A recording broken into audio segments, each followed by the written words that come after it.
Hi, welcome to Healing for Trolls. This is my Paladin, Sathari, on the US realm Drendon.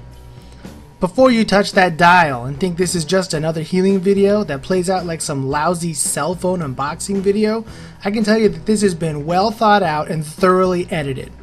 I'll be fast forwarding parts of the dungeon to get to the meat and potatoes of basic Paladin healing. Let's start with the spell that I think is the best to start out with during a fight.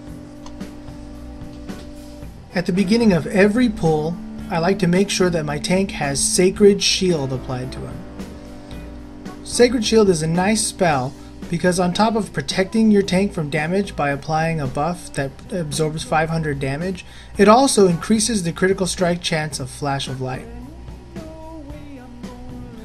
Also, when you cast Flash of Light on a target with Sacred Shield, it applies a healing over time effect, which gives as much healing as the Flash of Light did. So if Flash of Light crits, it'll do more healing over time than if it doesn't crit. Flash of Light is one of the very few direct healing spells Paladins use on a regular basis. You use Flash of Light, which is about 1.5 second casting time. That's your main filler healing spell. You also have Holy Shock, which heals for maybe a slight bit more than Flash of Light depending if it crits or not, but that's an instant cast heal. It's really an excellent spell to have and be versed in using. The other direct healing spell that we'll oftentimes use is called Holy Light. Holy Light is our hardest hitting heal, but it also takes the longest to cast.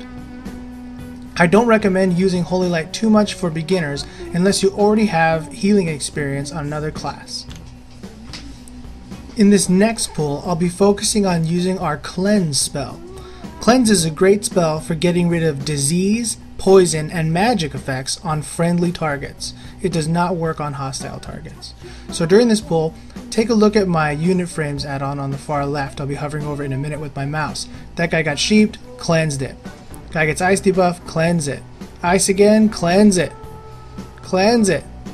Cleanse it. If you notice, my mana pool stays pretty high. Cleanse doesn't cost very much. I'm not glyphed for it. I'm not talented for it. It just doesn't cost very much.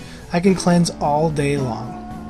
And in a boss fight later on, I'll be showing you that I can cleanse all day long, pretty much the whole fight, and it really doesn't deteriorate my mana very much.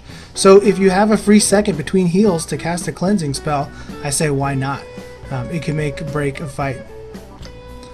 This next pull is really an example of using Holy Shock effectively. I can use Holy Shock to proc an instant cast Flash of Light, which is something that you need talent for. See, this mage is taking pretty constant damage. I healed him to full and then he ice blocked. He suspected that he would die. And one of the things you need to know as a Paladin healer, especially if you played another class, is that Paladin healers tend to be somewhat bursty. Especially with things like Holy Shock, proccing instant cast Flash of Lights, you can do a significant amount of healing in a very short time, which is what that mage just found out. So here we are coming up on the first boss fight. I'm waiting to see which boss it is to know which buff to put on. I know this boss tends to do shadow damage, so I'm applying Shadow Resist Aura. Even in a group that has a lot of paladins, they're going to expect you to be applying any resist auras for any given fight.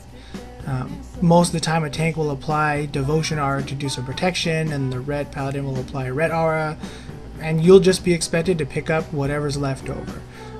No matter what though, I would probably cast Shadow Resist on this fight if we don't have some other class applying a group-wide Shadow Protection.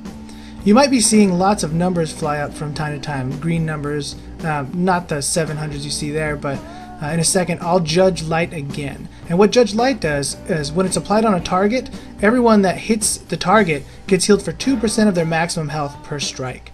The reason that it's not up 100% of the time during this fight is because with the other paladins judging the same thing, Judgment of Light, each judgment will override someone else's.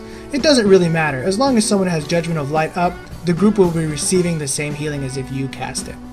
It's not too much of a big deal. It's nice to see it on your own screen, tons of heals going, but it's not that important. What is important though is that you do use your judgment at least once a minute.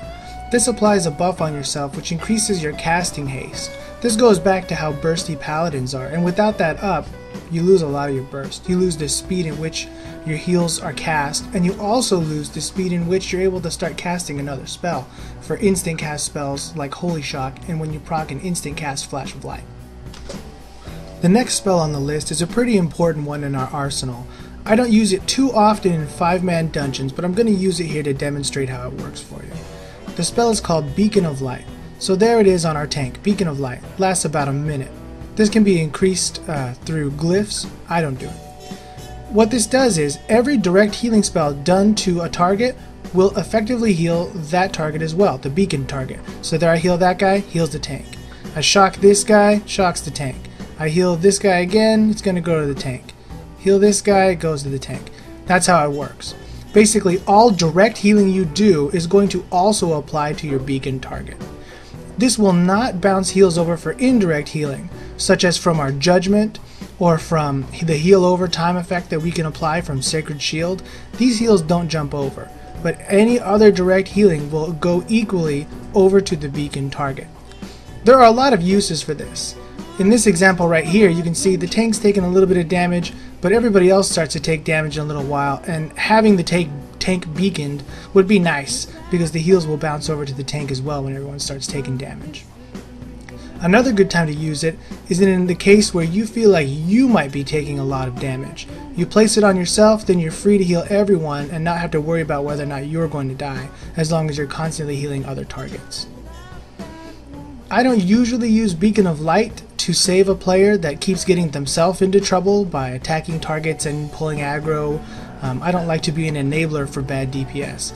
But if your primary mission is to keep everybody alive no matter what and make things go, that's another possible use for Beacon. Perhaps the most beneficial use of Beacon would be in a raiding scenario, unlike this one. A raiding scenario where there's more than one tank. You cast Beacon on one tank, you heal the other tank. This is especially useful in a fight where both tanks have to eat damage at the same time. A lot of times the paladins are assigned as tank healers for just this purpose, using their beacon so they can heal both of them with large heals at a consistent tempo. In this last sequence, I'm going to show you first a buff called Infusion of Light. When your Holy Shock crits, it makes your next Flash of Light instant cast or your next Holy Light crit more often. And I see this next boss coming up as a fire boss. I'm going to put fire resist up, and in a second the tank is going to ask me to do it, but I'm already on top of it. So when you get Infusion of Light and you cast a Holy Light, it has a higher % chance to crit, but in many cases your Holy Light does enough healing as it is and you don't need it to crit more. It's just going to be an effective waste of mana. So a lot of times you'll use it to make your Flash of Light an instant cast, which is something I've referred to several times.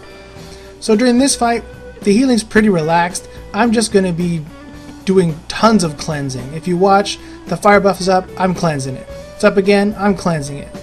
Cleansing it. Cleansing it again. He's getting it because he's standing in fire way too much.